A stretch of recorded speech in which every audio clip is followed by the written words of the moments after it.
And the longevity and success of the CK Lit definitely reflects the fact that there's been commitment from the CK Lit Council over the past 13 years.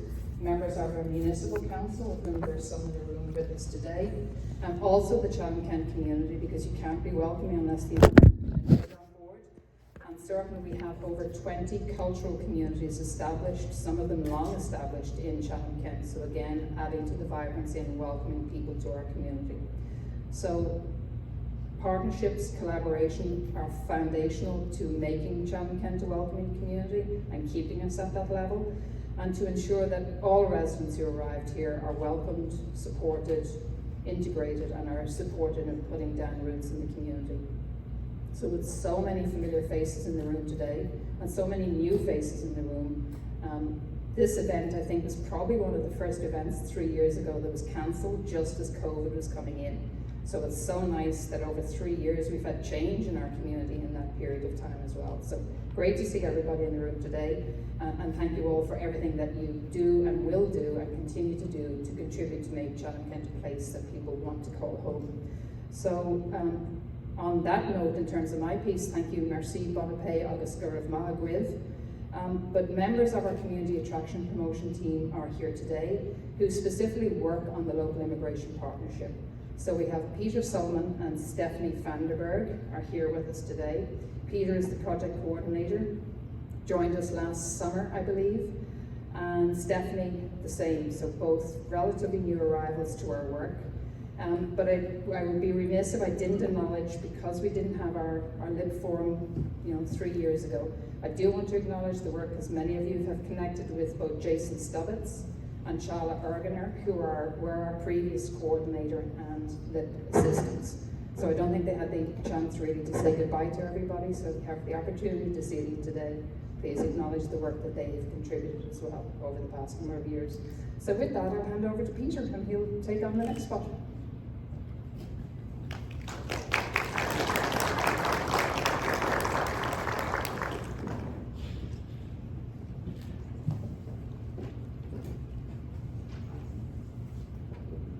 Thank you, Audrey. Good morning, everyone, and thank you for coming. My name is Peter Solomon, and I am the project coordinator for the Chatham-Kent Local Immigration Partnership.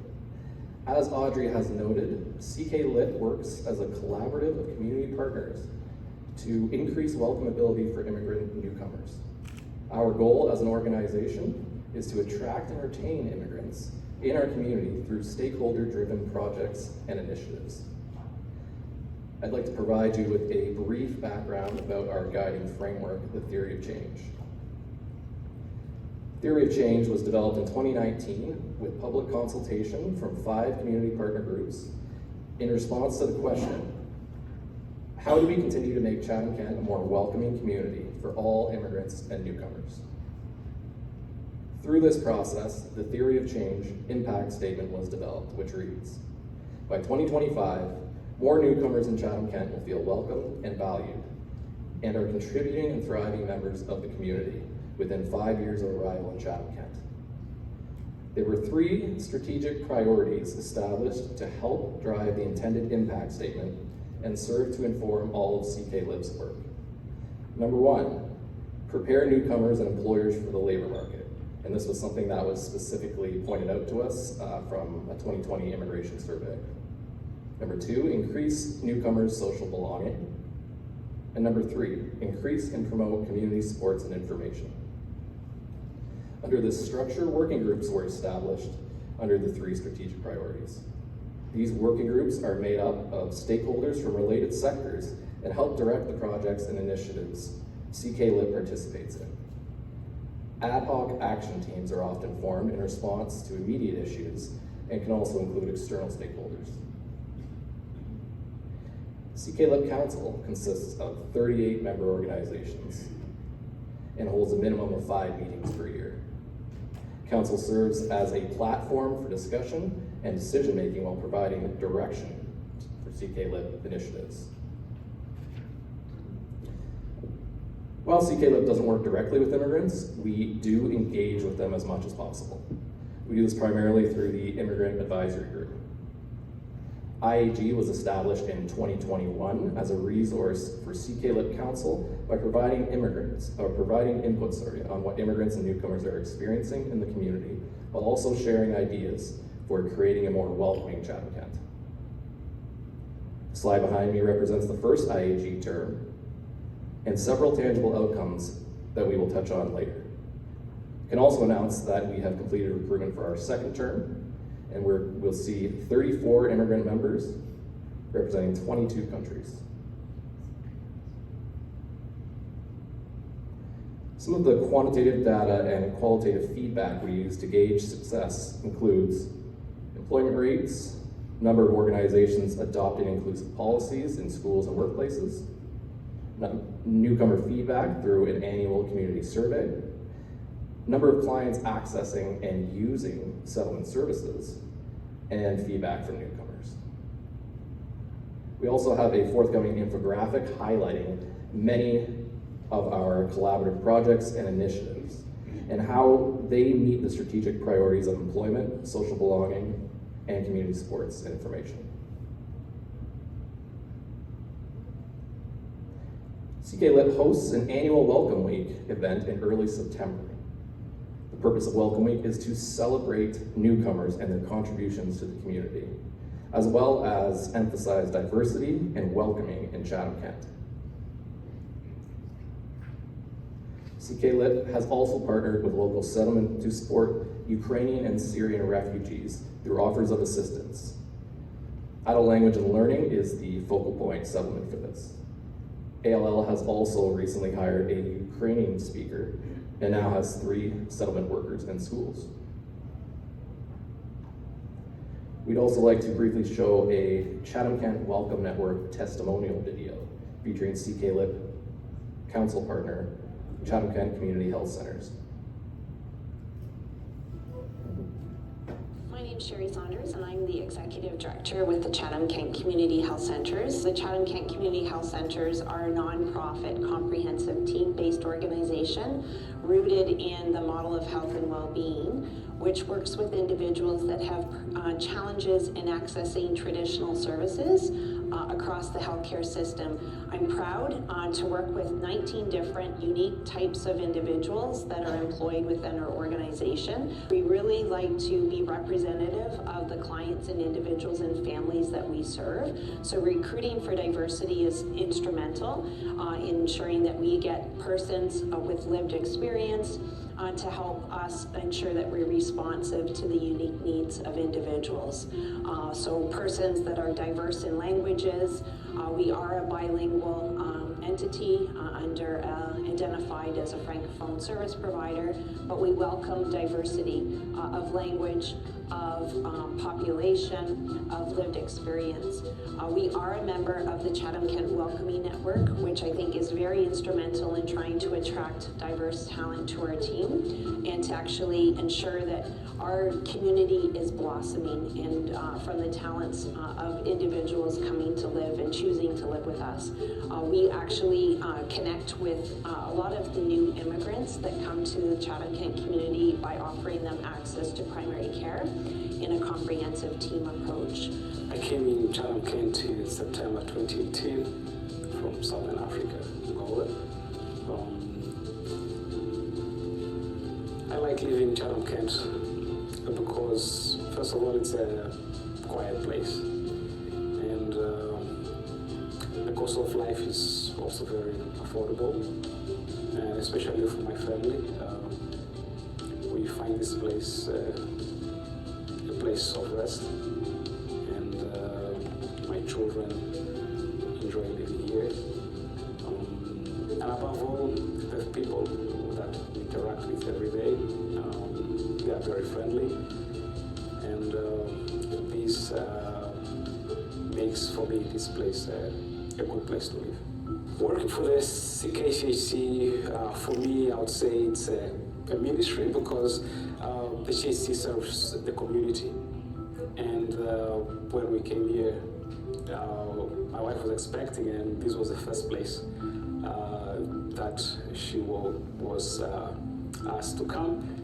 And we met, the doctor was very friendly. The advertisement on the website came that we were looking for the INIT and data management coordinator, I applied, never expecting to receive a call. But when I received a call for the interview, for me it was a delight. For me, I see that working for the CAC is a service to the community. It's not just another job, but for me it's working to help the community that I live in, so that everybody else that works here can do their service without any problems. So I see myself just an enabler, someone out there in the background to make sure that everybody has the means, has the tools, and the platform to provide health services.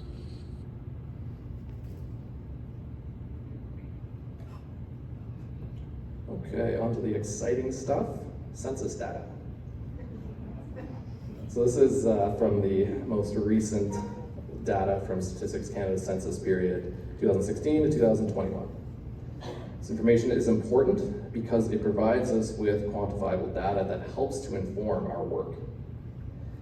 You will see recent census data reflects an increasing trend in diversity in Chatham-Kent. This increase in diversity through immigration is also a key source of population growth in the community. So Chatham-Kent has a total immigrant population of 9,240 people. Also has 530 non-permanent residents. This is defined as those with a work or study permit, asylum claimants, and family members without other status. There were 845 total recent immigrants in this census period. This is a 7.2% increase in the total number of immigrants in Chatham-Kent, and a 44% increase in immigration compared to the previous census period. The percentage of Chatham-Kent's population that are immigrants increased from 8.7% to 9.1%. And there was a 51.4% increase in non-permanent residents. The top countries of birth for recent immigrants to Chatham-Kent are India, 165 people, Mexico with 110 people, Syria with 85 people, USA with 80 people, and Jamaica with 70 people. So this means that nearly 20% of recent immigrants to Chatham-Kent were from India. We're also able to provide some insight about the landscape of racialized communities in Chatham-Kent. There are 6,695 individuals who identify as a member of a racialized community. There's also a 47.7% increase from the last census period. The top three racialized communities in Chatham-Kent are 2,600 people who identify as members of the Black community, 1,315 people who identify as members of the South Asian community, and 485 people who identify as members of the Latin American community. This data paints a clear picture of the level of diversity we have in Chatham-Kent. Finally, an update on languages spoken in Chatham-Kent. There are 98,850 Anglophones and 625 Francophones in Chatham-Kent. There are also over 70 non-official languages spoken at home.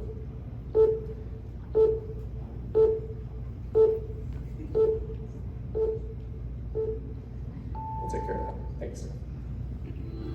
Hopefully it doesn't explode.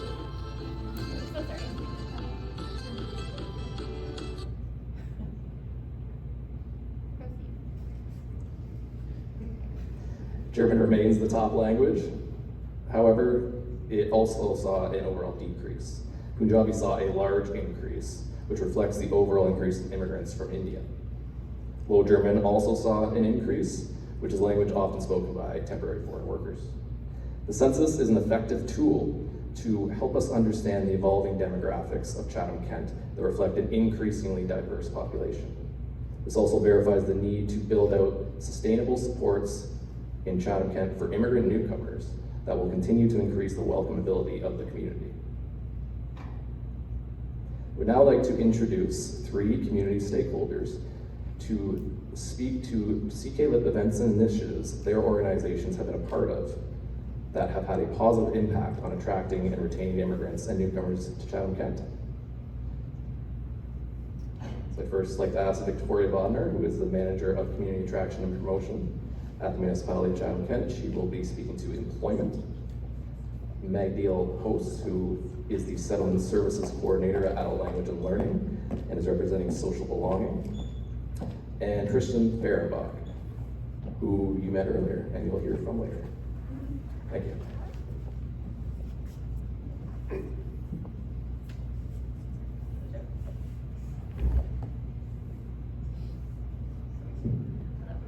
you hear me?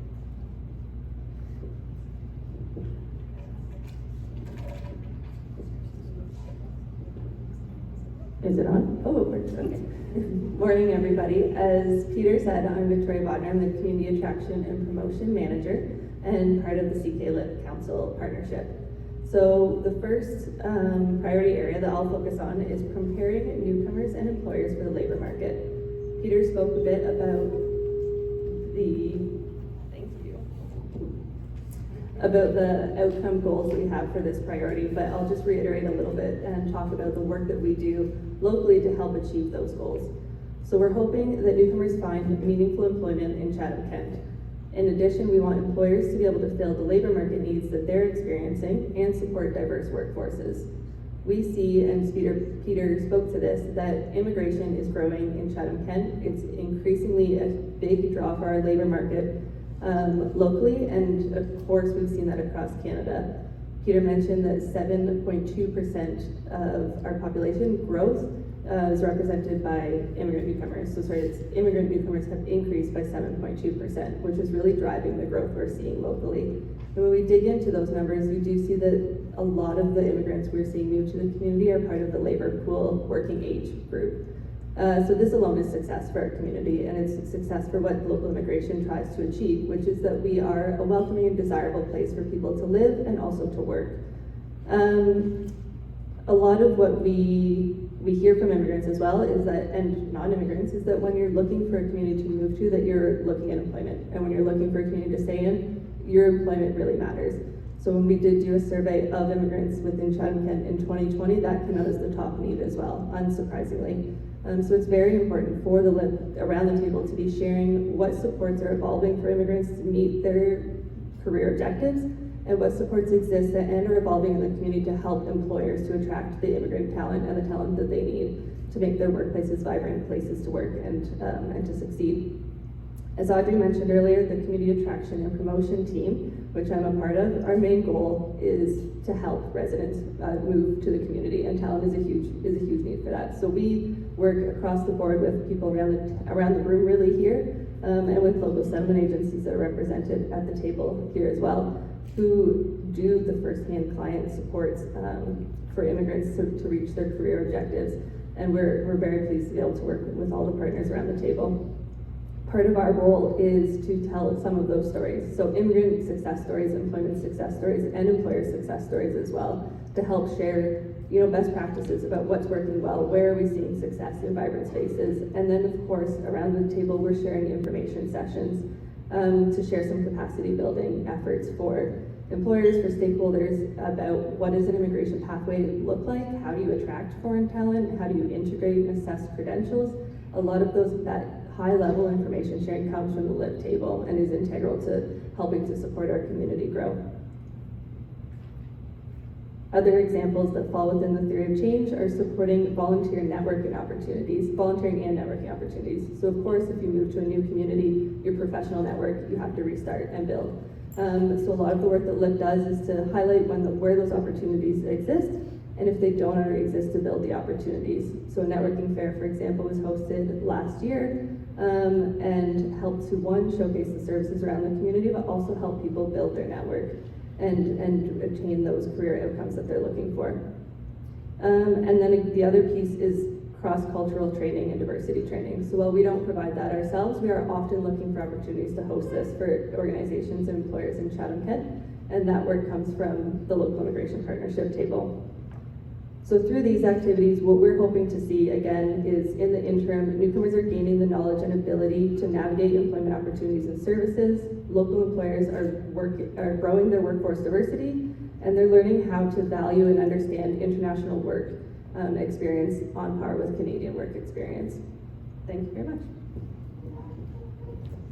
My name is Magdiel Host. I am the Settlement Services Coordinator at Adult Language and Learning, and I am also a member of the Immigrant Advisory Group.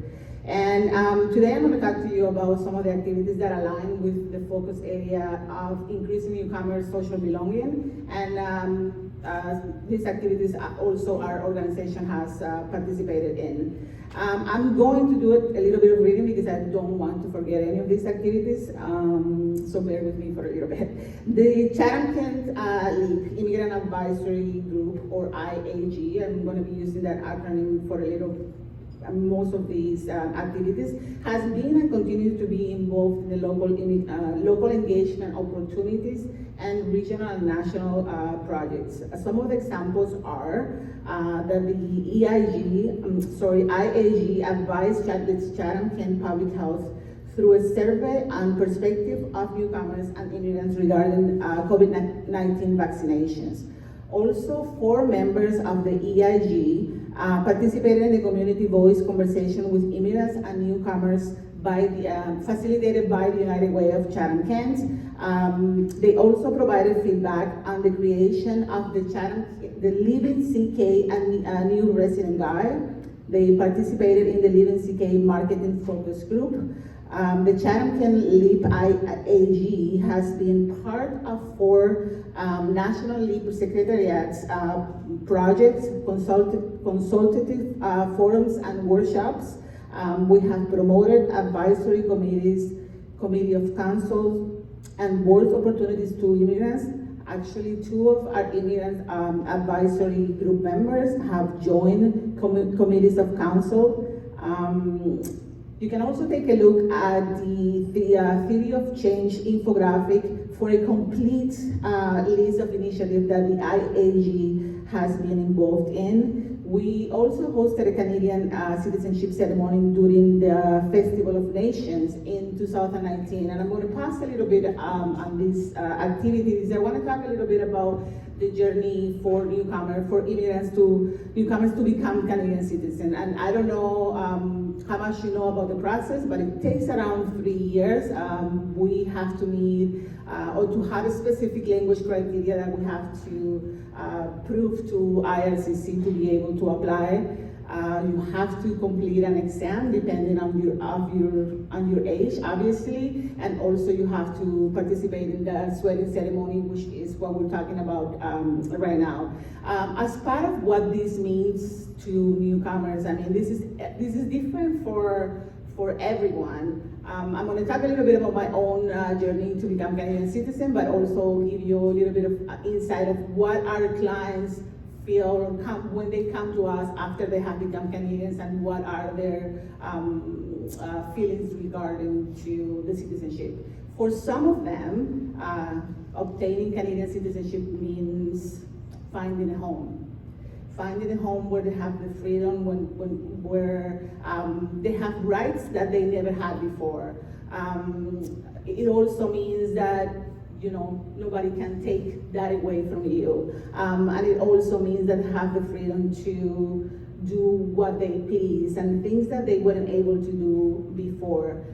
For some of them, even though obtaining citizenship doesn't mean that you are integrated 100%, but for them it means that they have something tangible that they can show, and they can demonstrate that they actually belong to the country that they have chosen to live in. So it's a really important milestone for a lot of our clients, and a lot of them, the only goal that they have when they come to our organization is becoming a Canadian citizen. Now, when you sit with them and talk to them about other things, obviously they discover that there are other things that they can do and they should do, but the main goal when they come to Canada is to become Canadian citizen. As that's the way I look at it, it put a stamp on you being part of the country on a more permanent basis. It is important that we celebrate and that we, as the local immigration partnership has done, that we give our immigrants and newcomers an opportunity to have that celebration in our own municipality. Also, we have organized and celebrated Chatham-Kent Welcome Week for 2 years in a row. Other Language and Learning created a video to introduce our staff and also to describe what our services are.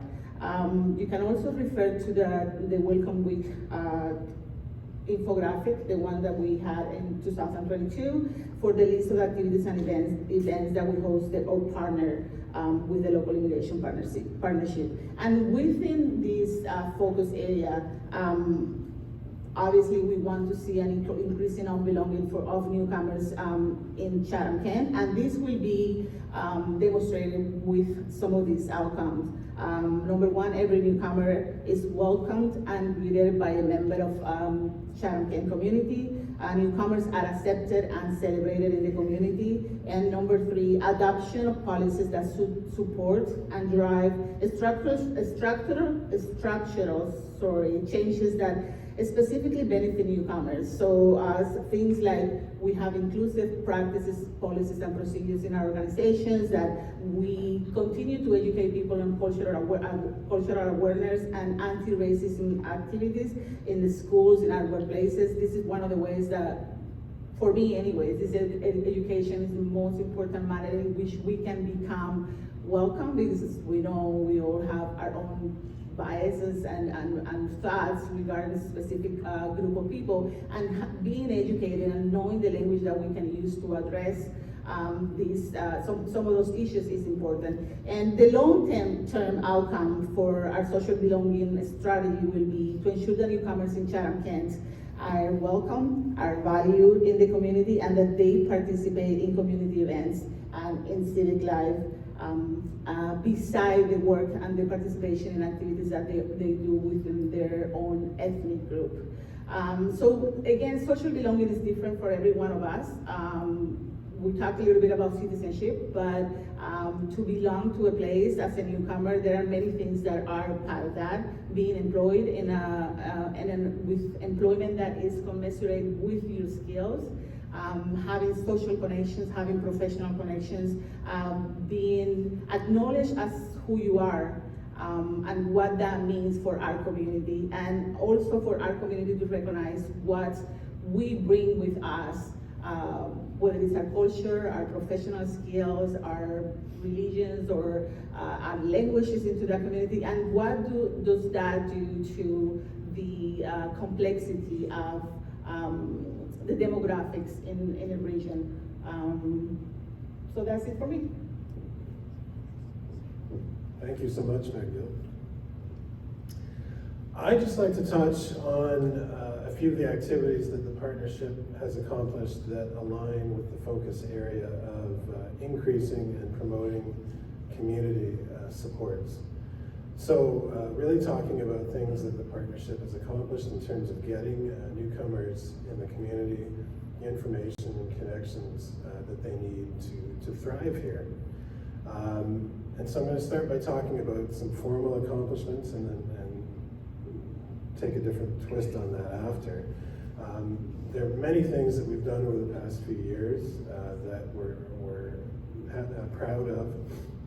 Those can be things like language exchange sessions that our organization, College Boreal, hosted over the past couple of years and during Welcome Week last year, to welcome anybody who's new to the community, to make connections with other people, and learn a few words of a different language. Health and safety awareness programs and the various types of workshops that we as a service provider to newcomers put on a regular basis, and Magdalene and Tracy do at ALL as well, so that people can learn about health and safety, learn to prepare for the workplace, or learn about their rights if they're already engaged in the workplace.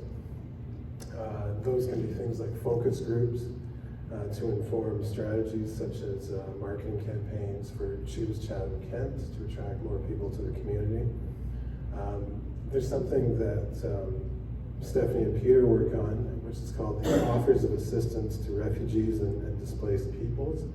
They maintain a database of people in the Chatham-Kent community who want to help refugees in the community, whether from Afghanistan or the Ukraine or other countries.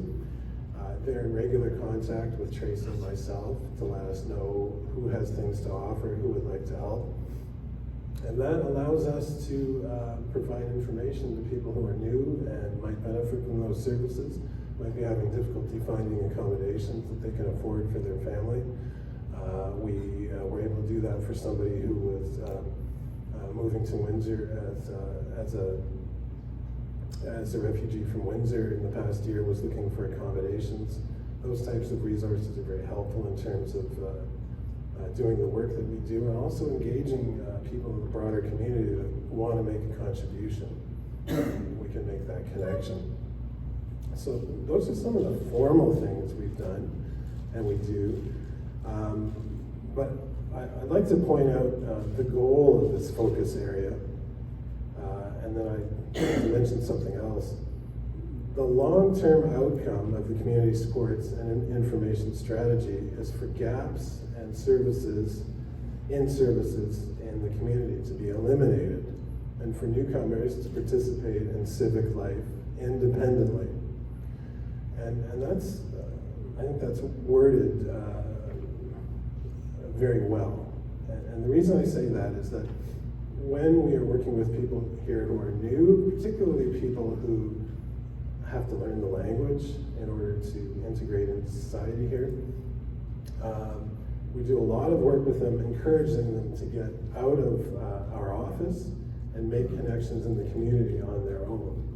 And as you can imagine, if you've ever lived in another country and didn't speak the language, that is a scary thing to do. So we have had lots of contact with people in this room, sort of informal conversations saying, hey, I'm working with this person who really needs to do a placement, for example, in order to put the finishing touches on their Canadian education. Or I'm working with this person who wants to know what kind of opportunities there might be in this area of the economy. Could you have a conversation with them if we were to direct them? And what we always do is encourage our clients to go out and try and make that connection first, because that's an important step. And once you do it once, you get more confident and you keep going and you start building your own social network. And then if that fails and they come back and they say, you know, it didn't quite work out, then we'll give them a bit more assistance, and we'll help them to be more prepared to do that the next time, whether it's with their language skills or maybe their approach or who they're talking to and how they do it. But we keep building on that.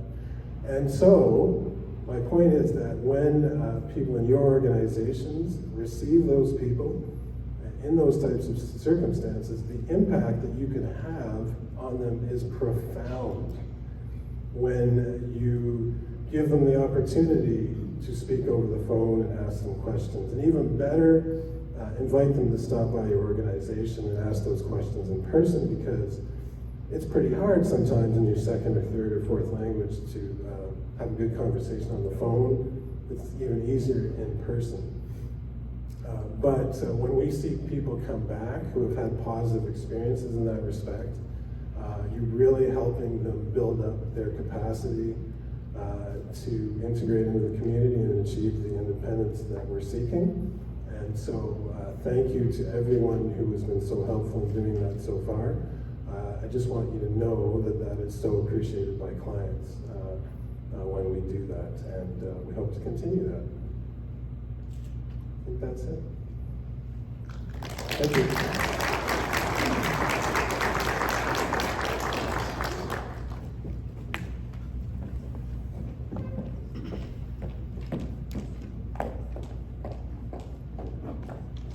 Thank you. So hopefully there's some great information there, and taking that all in and understanding with some of the folks that are the services that are happening here in Chatham-Kent and how that all connects to the work that we do.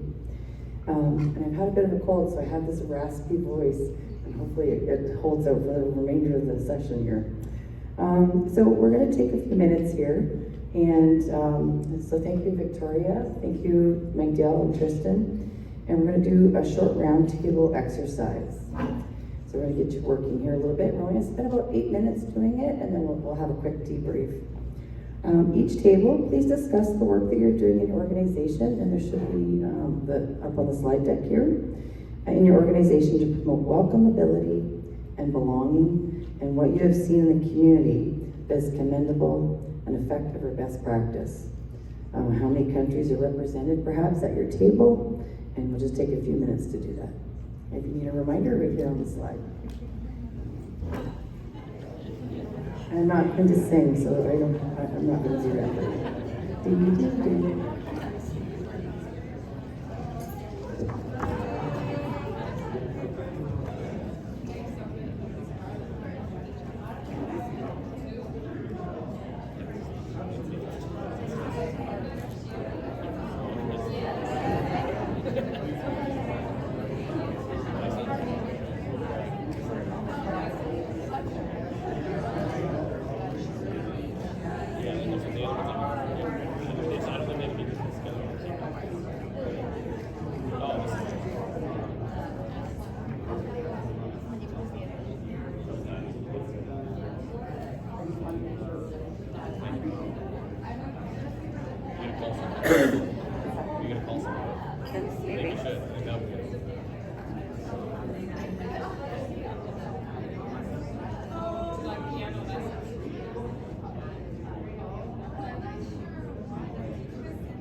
All right, let's pull everybody together here.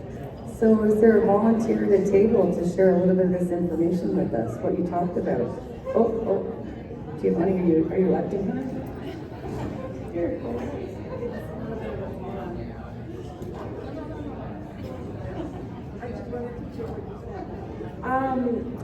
It's really interesting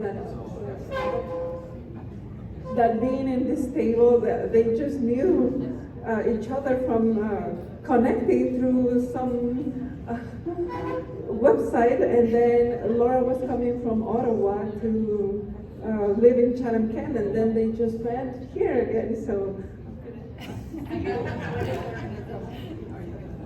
So from livingck.ca, Laura called us 2 years ago, and then this morning while we were sitting together, she said, "I know you, you're a piano player." I said, "No, I'm not, oh my goodness." But I helped Laura's family connect to a local piano player and build her home here. And Laura and Giovanni know each other through work, so there's lots of lovely connections being made. And when we talk about employment networking, I think it's a good example. It's an excellent example. Terry, I'll put you on the spot. How about your table? Okay, hi, we just talked a little bit at our table about language and the importance of making sure when we're providing services or building networks that people have access to interpretation services, and that we can appreciate the nuances sometimes that words carry, and the words matter, and if we're not capturing it correctly, we can go down a different route than what was intended. And so making sure that there's good access to language is part of welcomability. Anybody else want to share what a welcomeability or something you're doing in your organization to support this? I'll call you out. Jason, you want to? Or I do too. Actually, I'll get Rachel. We ran out of time when we were talking, but really we were talking mostly around the training for our staff at the center, and just making sure they're informed on all different diversity and their cultures that people come from, and so that was really kind of what we chatted about. So. Wasn't prepared. No, that's great. I'm going to come back here to Scott because I know they do great things with Goodwill. Thank you, Tracy. Our discussion at this table, there's only 3 of us here, was about her journey to Canada and how the Goodwill Career Center is helping with newcomers, immigrants finding employment. We've actually worked with Arkel Tuandai in the past, with Tony, of course, and now we're building a relationship with her. So just had that kind of discussion about how we're assisting newcomers and immigrants with employment, and how she's trying to bring on some skilled laborers to Arkel. All right, that's great. So we've got some really good diverse examples of how people show welcomeability and some belonging, whether it's employment, whether it's playing a piano. I'm just going to make my way back up here because I like to walk and talk. So. Alrighty, well, thanks for doing that exercise. I'm going to invite the next set of panelists up to the front here, and we'll prepare for the next section here. Sherry, want to join us? And Shuda. Where did I say Shuda go? Okay. And then Giovanni, come join us on stage.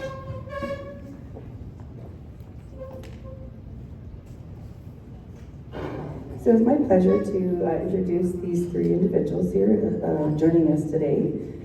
Sherry Blackburn, and our first seat here, has been the Human Resources Manager for Barry Calabo.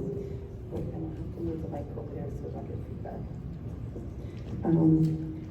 Sherry's, sorry about that, a little feedback with microphones. The world's leading manufacturer of high quality chocolate and cocoa products. Sherry is a lifetime resident of Chatham-Kent. I actually went to high school with her, so we've shared some good stories here this morning, and has sat on the Workforce Planning Board for 8 years, making her well-versed in the local labor market and in the trends. The Chatham-Barry Calabo location employs approximately 140 residents, and so Sherry and I were talking through Chatham and the Windsor area. We're not all living here in Chatham-Kent, but we've got a great selection here. Through Calico production, sites and chocolate academies exist all over the world and is the second biggest being in Quebec. As a growth company, Berry Calico believes that sustainable growth can only be achieved if we're able to attract, develop, and retain diverse talent across the world. Sherry's role with the company has influenced the diverse representation of employees at the local plant by hiring international talent and immigrants and newcomers in Chatham-Kent. Sherry will be representing the CK Local Immigration Partnership Strategic Plan Key Strategy, preparing newcomers and immigrants to the labor market. Welcome, Sherry. Shuda Butskai and his family started their, he's on the end, sorry, I'm not doing it in order, started their unbeknownst journey to Chatham-Kent in Ottawa with the temporary moves to Alberta, Guelph, and Listowel. Although Chatham-Kent was not Juda's first destination when he arrived to Canada as a government-assisted refugee, it is the location that provided Judah with strong cultural connections and a sense of belonging. Judah is now a real estate agent established in the Bhutanese Nepali community Chatham-Kent and is the acting president of the association. Opened Chatham-Kent's first Hindi temple in Thamesville and in CK Event Center. He has helped more than 50 families choose Chatham-Kent, and the list goes on. Chuda will be representing CK LIP's strategic plan's key strategy, increase newcomers' social belonging. And finally, Giovanni in the middle.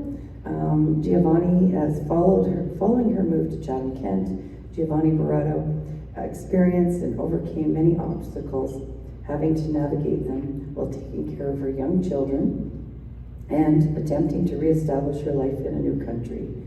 Giovanni's master's degree is in, oh goodness, I might mess this up, psychoanalytic psychotherapy, and she recently graduated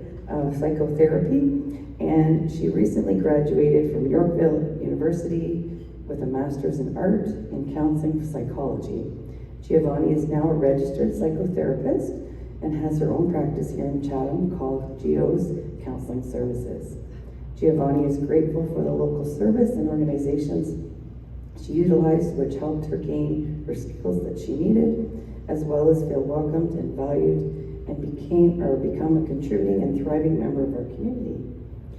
Giovanni is representing the CK LIP strategic plans strategy, increase and promote community supports and information. Welcome. So I'm going to ask you a series of questions. Very impressive. I'll start with Shuda. Shuda, could you tell me from where did you immigrate and how long have you lived here in Chatham-Kent? Good morning. My name is Shuda Bazgai. I was born in Bhutan.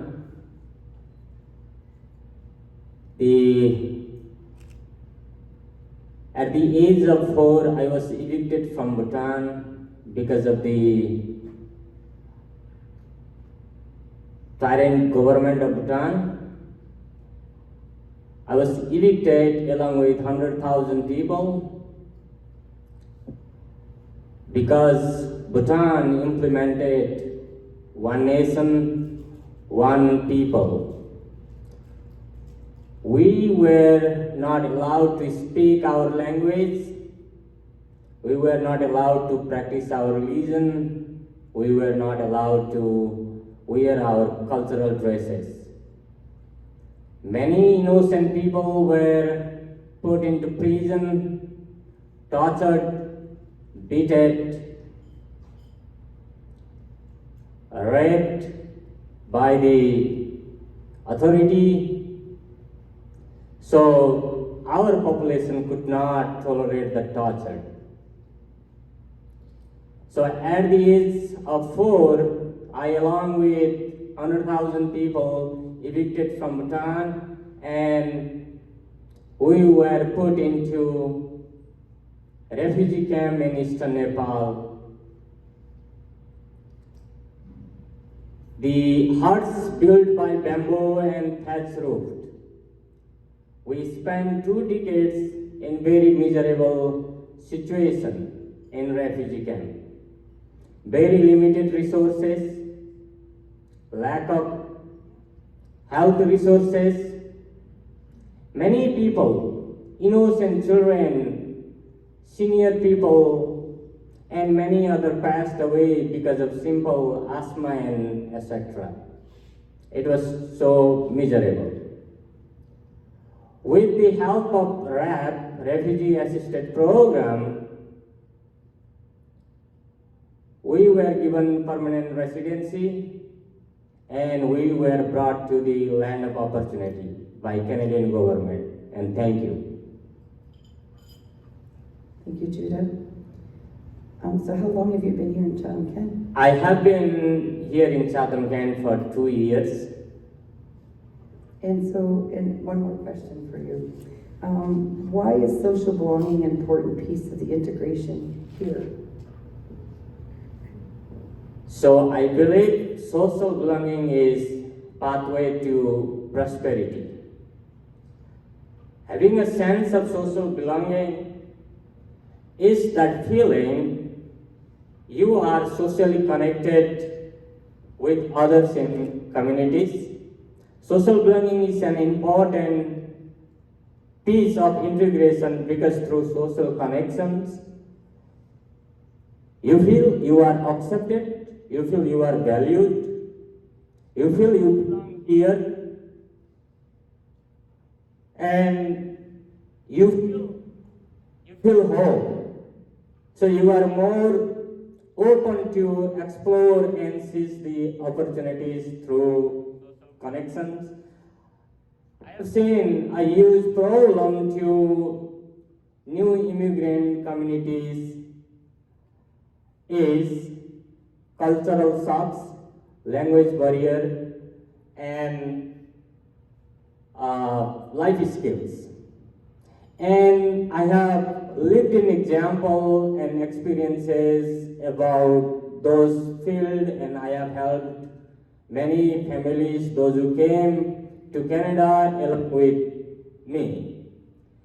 The day that I landed in Ottawa, I was put into reception center with other families, and I knew that this family and the agency needed some help, so I stepped in. I started volunteering, helping families and the service provider with interpretation services.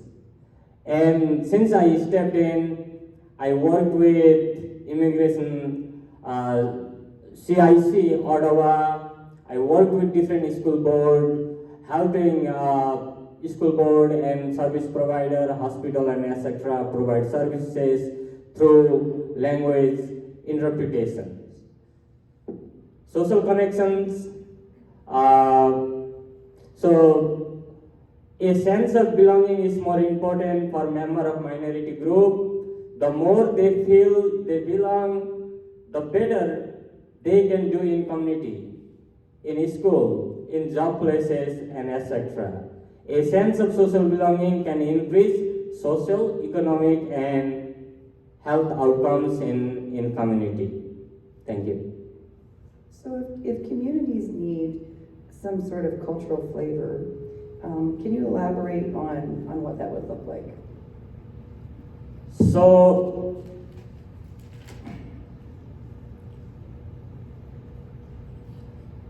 cultural flavor in communities provide opportunities to everyone to learn about each other, learn other traditions, learn about people and their story, learn about where people came from and their situation.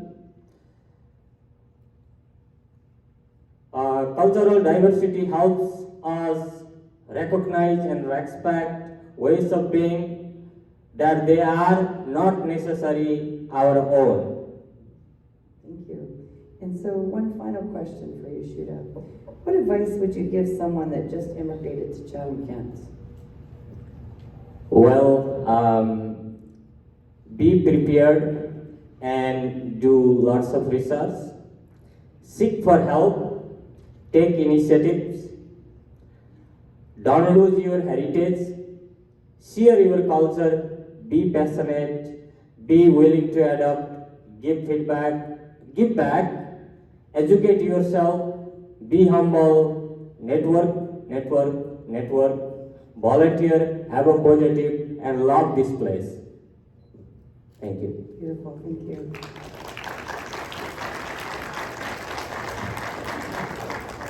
Giovanni, I might as well move next to you, and I'm going to move away so there's no feedback here. First question for Giovanni. Where did you immigrate from, and how long have you been in Chatham-Kent? First of all, I just want to say thank you for having me today. My name is Giovanna because Giovanni is the male, so I just want to say Giovanna with an A, Giovanna. So to be just easier, just call me Gio. Like I said, thank you for having me. I'm from Mexico City. I've been in Chatham-Kent since February 2013, so it's gonna be 10 years. And I just love this little home that now, it's my place. I chose to be here. Thank you. What supports and services did you use when arriving to Chatham-Kent?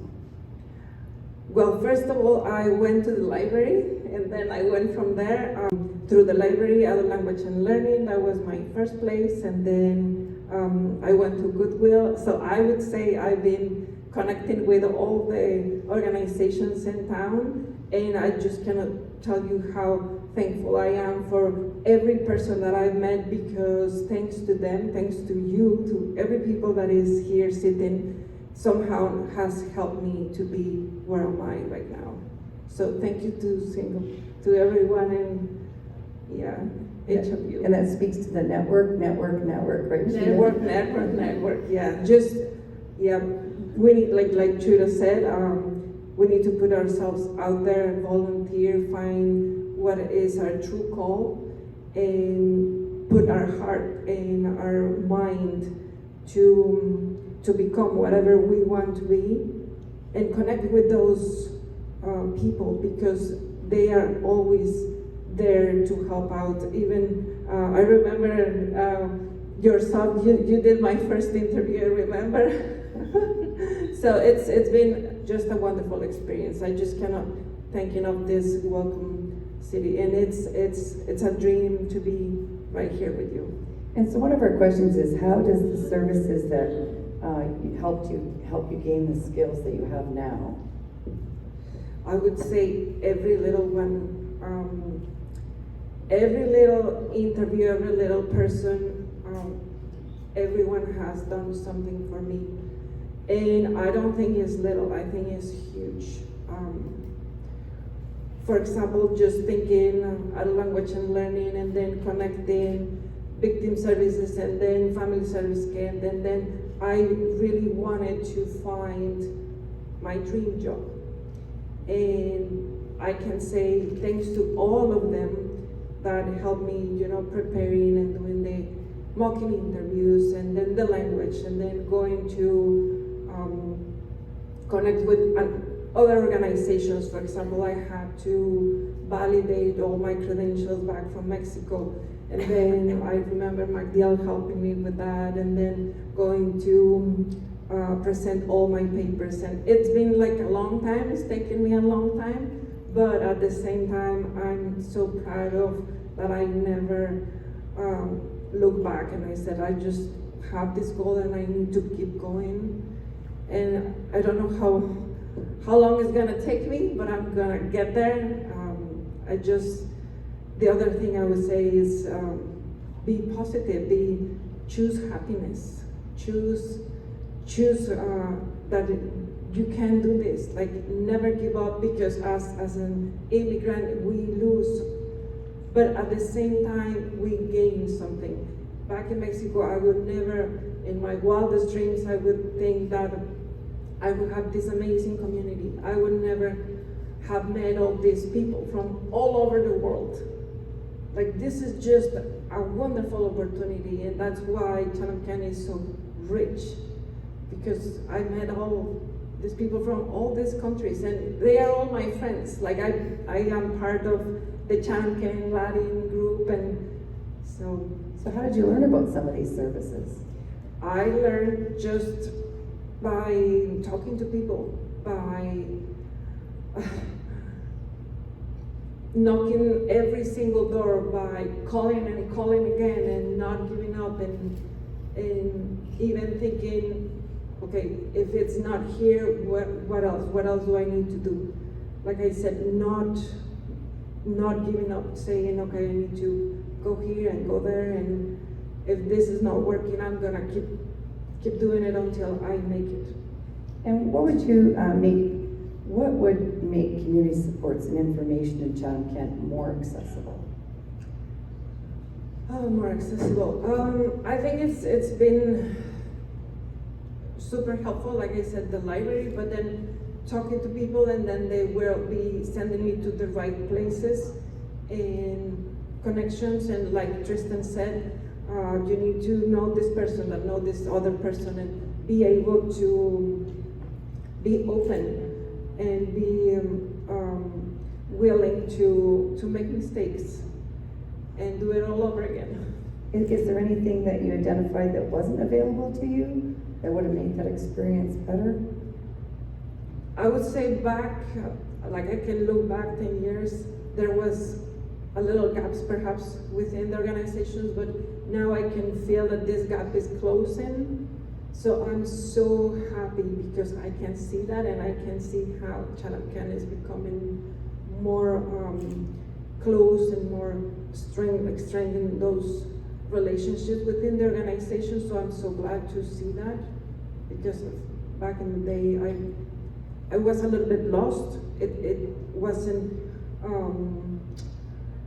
It was a lengthy process, and there was no necessary connecting the organizations, but now I can see that it's coming more and more, the connection between the organizations. Yes. What would you give someone advice on who just arrived into Chatham-Kent, immigrated here? How should they get more connected to the community? Well, I would say first, we just need to be honest with ourselves and find our true call.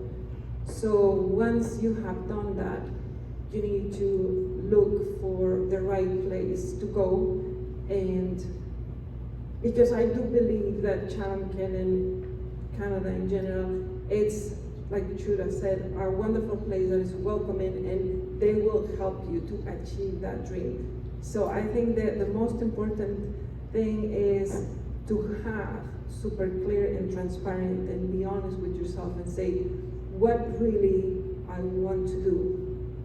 And I can tell you, you will do it. You just need to set up your mind and say, I need to do this. This is it's gonna make me happy. What do you want to be? And then Chatham-Kent will help you to make it better.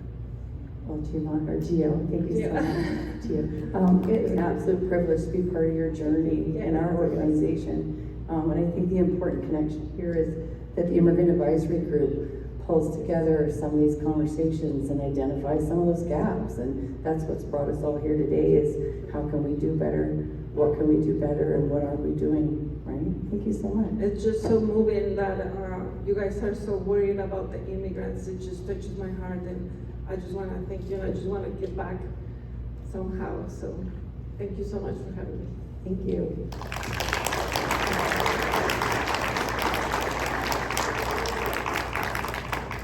So next is Sherry. And I'll stay back here because the mics are feedbacking from each other.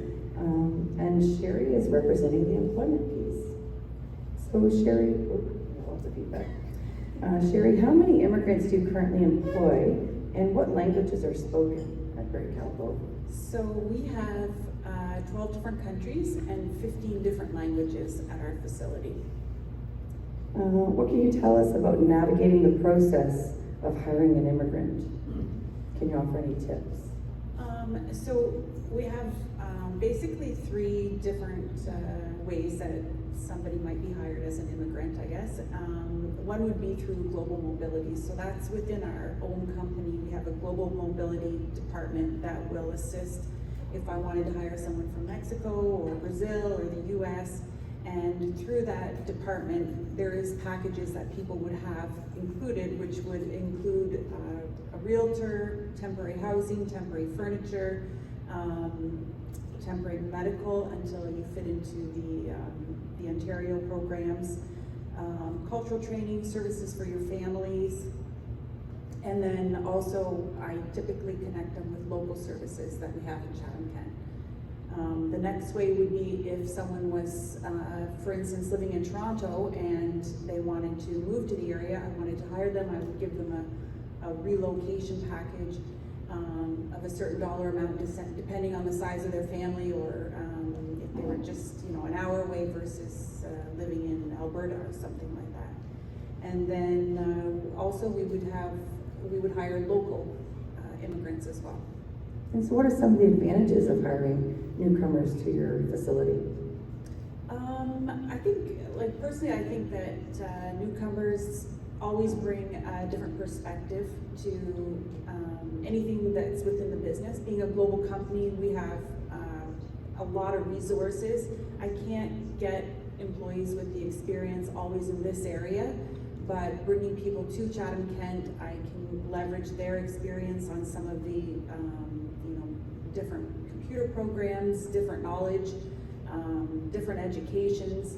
Obviously, when you travel the world, you really open your mind up, so I'm bringing that into the site as well. And as you can see here, obviously, depending on the different cultures, you really bring in some different passions and just great personalities. And I always find that all the immigrants are extremely happy to be here in Canada, happy to be here in Chatham-Kent, and it's really refreshing to hear their stories and see their passion for Canada, basically. Are there any unique retention strategies you use when supporting immigrants or immigrant employees? I brought my diversity and inclusion champion today, Meg Bandari.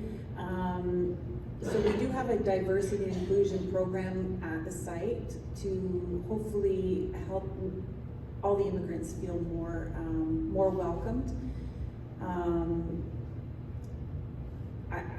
Personally, I like to just create an equalization across the entire site, so it doesn't matter where you come from. I would prefer that everything was equal. However, I do like to enhance the program a little bit so that the immigrants have an opportunity to share what's special to them and from their countries, whether it's their dress or their food or just things that are unique that they would have brought with them, because that's really something that's important to them, and I think that will bring out better employees. It'll bring out better communications within the site as well. And you and I shared some stories of different things that have happened at your center. What have immigrant employees told you about their experiences here in Chatham-Kent? Well, I have several different stories actually, but my site manager I brought here from Mexico probably 3 years ago, and I asked him specifically, what things that he did appreciate here, and he said that in Chatham-Kent, the people were super polite and super supportive.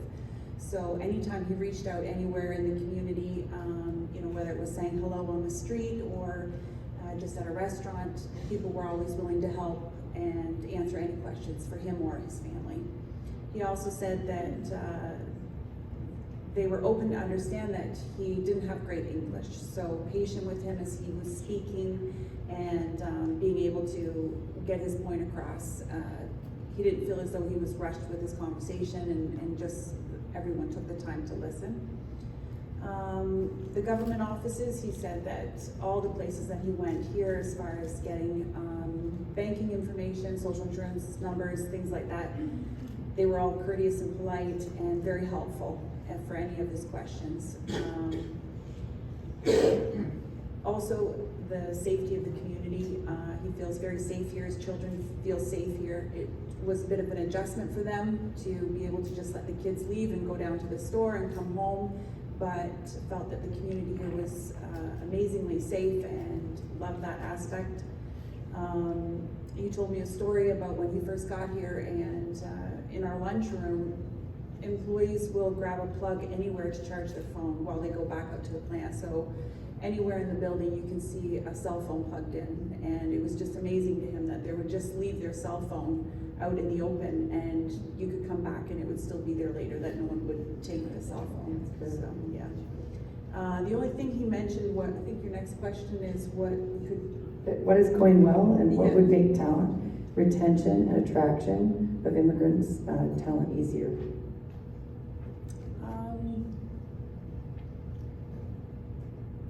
What can we learn from you? I guess I would say just having an open mind. I mean, like I said, I really prefer that everything is equal across the site, and hire for talent basically. So find the things that look at the position, what it is you want in that position, and then find the talent that has it basically. And how could employee retention improve? Sorry. I don't have a lot of issues with retention in regards to immigrants or Canadians or any specific nationality. Most of my issues with retention are on the shop floor with employees who are younger. They're still trying to find their way of what their career is. Maybe they went off to school and came back home. Maybe they just want to try a factory. They want to try a little bit of everything first to see where they belong. But retention, I personally find that anyone here from another country wants to be here and very hard worker. Thank you. That's awesome. And I think employers across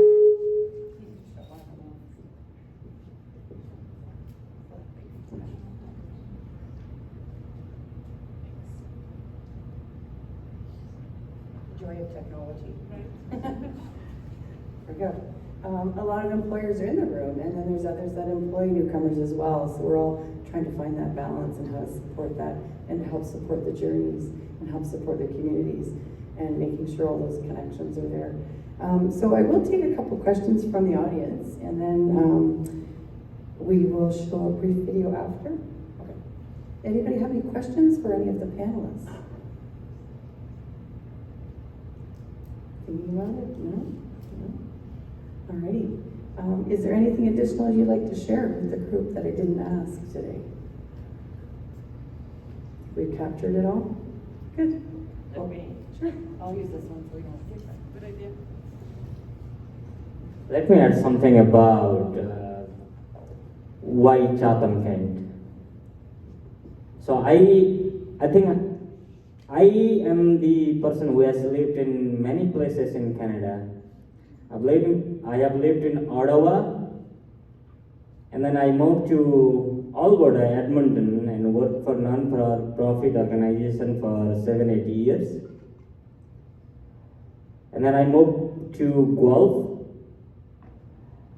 and then to Listowel, 1 hour north of Guelph, and then finally to Chatham. So, while living in bigger cities, there are lots of opportunities out there.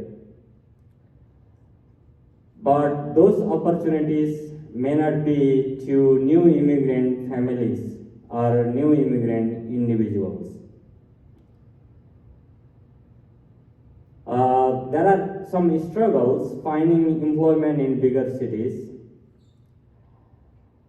The crowd, the traffic, probably the crime rate, 8-hour wait times in hospital or in emergency, and etc. To me, Chatham is a balanced city. What I mean by balance is in 15 minutes you can be to the another corner of the city. Right? You can be to your job. I haven't heard a lot about crime in Chatham. I think it is low to moderate. I have 3 children and I found this place a very welcoming. You know, in last snow day, I was stuck in snow at 9 p.m. with my 14 months old. And all the people I had in my vehicle was my family. 3 girls, my wife, myself, and I have a sister who has developmental disabilities.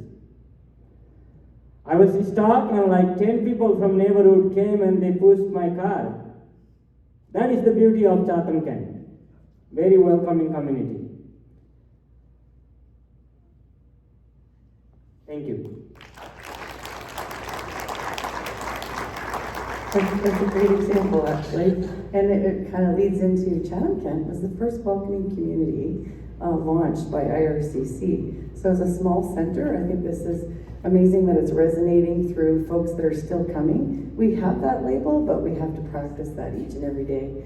I'm gonna pass it over. Barry Calabo has a presentation for us.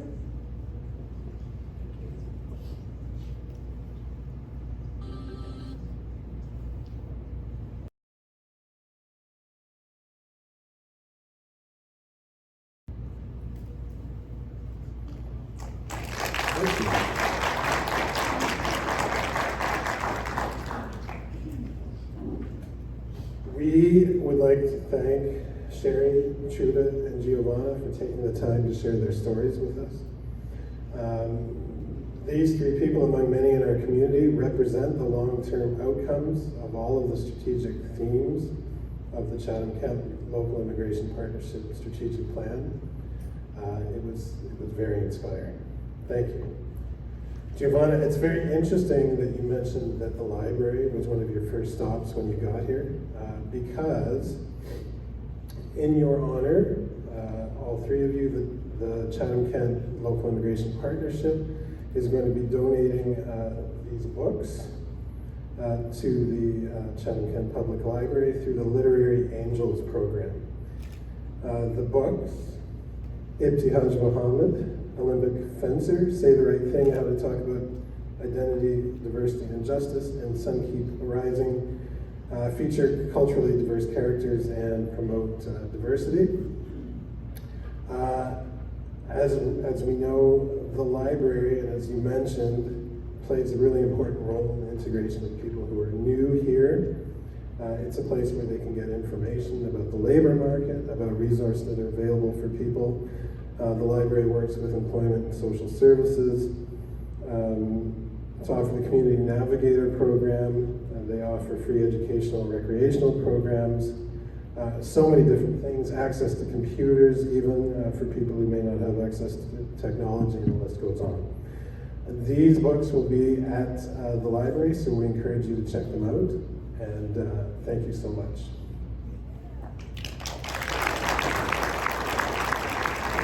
I think Shauna is going to want to take a photo.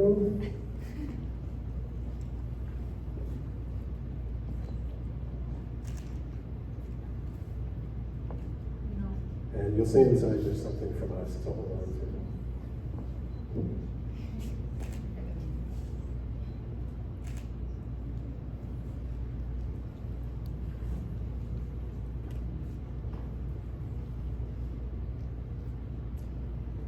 Okay. Thank you. Thank you, everybody. Our next item on the agenda relates to the Chatham-Kent Welcome Network. The network promotes the efforts of organizations and businesses to make Chatham-Kent a welcoming community by connecting residents, both new and old, to the people and services that can assist with a variety of immigration issues. Up on the screen, we have a list of the people who are already members of this organization. So if you're not already a member and this is something that you think that would be of interest, we encourage you to consider applying or approach any of us for more information about exactly how that works. It's not a painful process, but the impact that you can have is significant on people. If you do join the network, You'll receive resources and information about settlement sports in the community, professional development opportunities to make your work environment as welcoming as possible, and an official designation as a welcome network member. And to that end, I would like to welcome several new organizations to the network today. First of all, I'd like to welcome Rachel Guerin, representing the Children's Treatment Center of Chatham-Kent. So come on up, Rachel. And we also have Sherry Saunders, representing Chatham-Kent Community Health Centers. And finally, Lynette Hodder, representing Chatham-Kent Police Services. So we're going to be giving them an updated certificate. And we're going to give them a window sticker, which will indicate to people in the community that they're part of the organization and can help people out who are new to the community.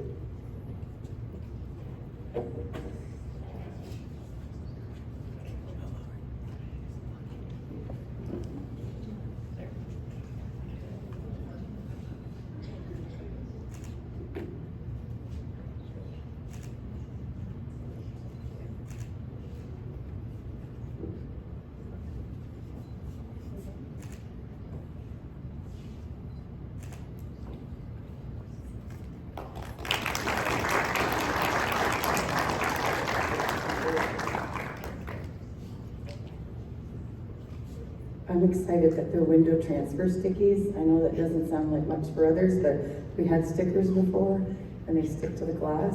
So that was like something that was very exciting for me, that we were able to move the sticker, move it around and put it into windows that need to be accessible and share that great, that members are there and available and welcoming. So I guess that's a wrap. We just going to share a few upcoming projects and then wrap up the event, and then send you home thinking of some great things that you've learned and some tips that you can take back. The Local Immigration Partnership is currently working on conducting a temporary foreign worker research project this summer, and outcomes will be shared next fall. And the next Welcome Week is September 8th to the 17th in 2023. So I hope each of you thinks about what you could do that's welcoming, how you could be part of that. We're always trying to recruit folks to be part of that celebration. And the Welcome Week has an infographic to let us know that your organization would like to participate in September. But I think you should think about it now and take some of your HR teams together or some of your staff, and what does welcome mobility look like for you? How can you display that in your organization or be part of that bigger community movement?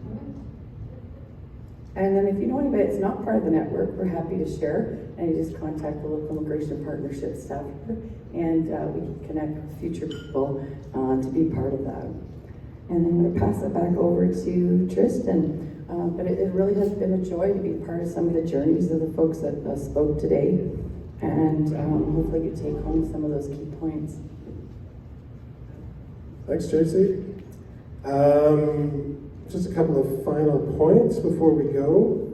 I had a chance to talk to Jason Brown before we started the forum this morning, and we were discussing the fact that, and we are happy to announce that after a lot of collaborative work that his organization, Victim Services, has done in the community, he's on the cusp of soon launching an anti-hate reporting tool. So that is in the works, and there'll be further updates about that from Jason and from the partnership. So stay tuned for that in the future. Very good news. In a general sense, we hope that this forum brought forth more information about the work of this organization in the community, the progress so far, and also the potential in the future. We're very excited to keep working with everyone in this room and other people in the community. To that end, please take the infographics with you that are on the tables and share them in your organizations. And finally, if you wouldn't mind completing the exit surveys that are in the room, we would really appreciate that.